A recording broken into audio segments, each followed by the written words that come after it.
पहली मुलाकात से इश्क तक, एक खूबसूरत लव स्टोरी। अध्याय 1, पहली नजर का जादू। दिल्ली की एक ठंडी शाम थी। हल्की हल्की बारिश हो रही थी। विशाल एक कॉफी शॉप में बैठा अपनी किताब पढ़ रहा था जब अचानक दरवाजे से ठंडी हवा के साथ एक लड़की अंदर आई। लहराते बाल, गहरे काजल से सजी आंखें और मासूम सी मुस्कान। उसने सीधे विशाल की तरफ देखा और पास की टेबल पर बैठ गई। विशाल की नजरें उससे हट ही नहीं रही थीं। लड़की ने किताब निकाली और पढ़ने लगी। थोड़ी देर बाद उसने कुछ सोचा और अचानक विशाल की तरफ मुड़ी। माफ कीजिए, क्या आप इस किताब का नाम बता सकते हैं?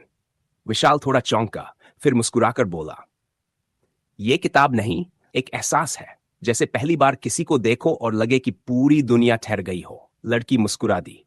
शायरी अच्छी करते हैं आप। दिल की बातें अक्सर शायरी बन जाती हैं। वैसे मैं विशाल और आप? मैं सिया। बारिश अब तेज हो चुकी थी, लेकिन विशाल और सिया की बातें इतनी खूबसूरत थीं कि उन्हें वक्त का एहसास ही नहीं हुआ। अध्याय 2, दोस्ती की राह। किस्मत का खेल देखिए, अगले हफ्ते दोनों फिर एक ही किताबों की दुकान में मिले।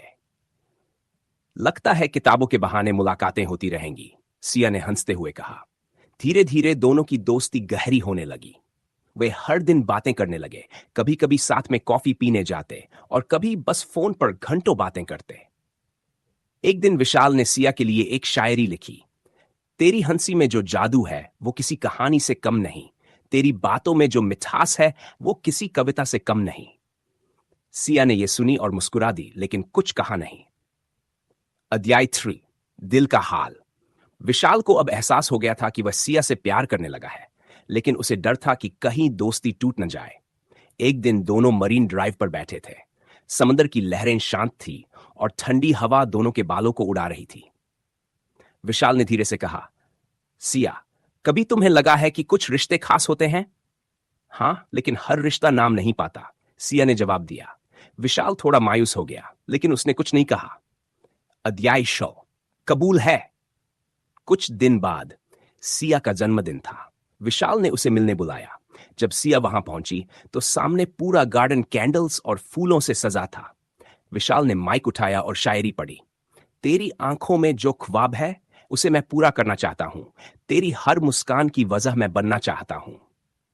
फिर उसने गुलाब का फूल बढ़ाया और कहा, सिया, मैं तुमसे बेइंतहा प्यार करता हूं। क्या तुम मेरी जिंदगी का हिस्सा बनोगी? सिया की आंखों में आंसू थे, लेकिन खुशी के। उसने धीरे से फूल लिया और कहा, हां विशाल, मुझे भी तुमसे प्यार है। पूरा गार्डन तालियों से गूंज उठा और दोनों ने एक दूसरे को गले लगा लिया। अध्याय 5, हमेशा के लिए साथ। अब विशाल और सिया की जिंदगी एक नए सफर पर थी। उनका प्यार हर दिन और मजबूत हो रहा था।